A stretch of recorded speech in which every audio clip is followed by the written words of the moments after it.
സമസ്തയിൽ നിന്ന് പുറത്തു പോയവർക്ക് മടങ്ങി വരാമെന്ന് പറഞ്ഞു.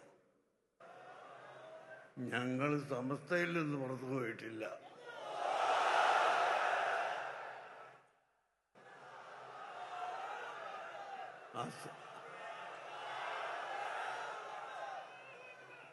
അസംബ്ലിയിലും പാർലമെന്റിലും ഒക്കെ വിഷയങ്ങൾ ചർച്ച ചെയ്യുമ്പോൾ മീറ്റിങ്ങിൽ നിന്ന് ഇറങ്ങിപ്പോക്ക് നടത്താറുണ്ട്.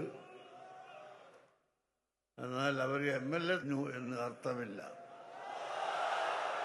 അതുപോലെ സമസ്ത കേരള ജംഇയ്യത്തുൽ ഉലമയിൽ നിന്ന് അല്ല ഞങ്ങൾ ഇറങ്ങിപ്പോയത്.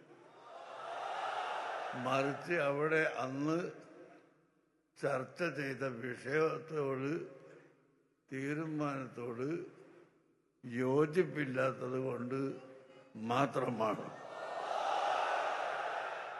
അതെന്തായിരുന്നു അന്ന് അവിടെ ചർച്ച ചെയ്തത് എന്നോ എന്താണ് വിഷയമെന്നോ ഇപ്പോൾ പുതുതായി മെമ്പർഷിപ്പ് എടുത്തു വരുന്നവർക്ക്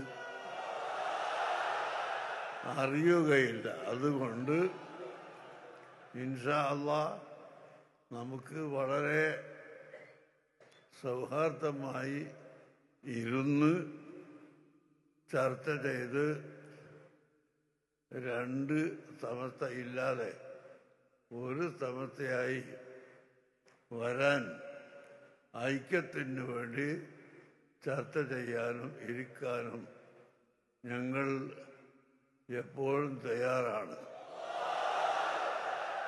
അതിനിവിടുത്തെ ആലിമീങ്ങളും സയ്യിദന്മാരും മഹാന്മാരെല്ലാവരും ഒത്തൊരുമിച്ച് വരണം. അതിന് നിങ്ങളെല്ലാം തഹജ്ജുദ് നിസ്കാരത്തിന് ശേഷം ദുആ ചെയ്യുക. അല്ലാഹു തആല അങ്ങനെ ഒരു അവസ്ഥ ഉണ്ടാക്കിത്തരാൻ. നമുക്കിവിടെ ഭിന്നിപ്പ് പറഞ്ഞുകൊണ്ട് കക്ഷിത്വം പറഞ്ഞുകൊണ്ട് അങ്ങോട്ടും ഇങ്ങോട്ടും പിടിവലി കൂടണമെന്ന് ഒരിക്കലും ആഗ്രഹമില്ല.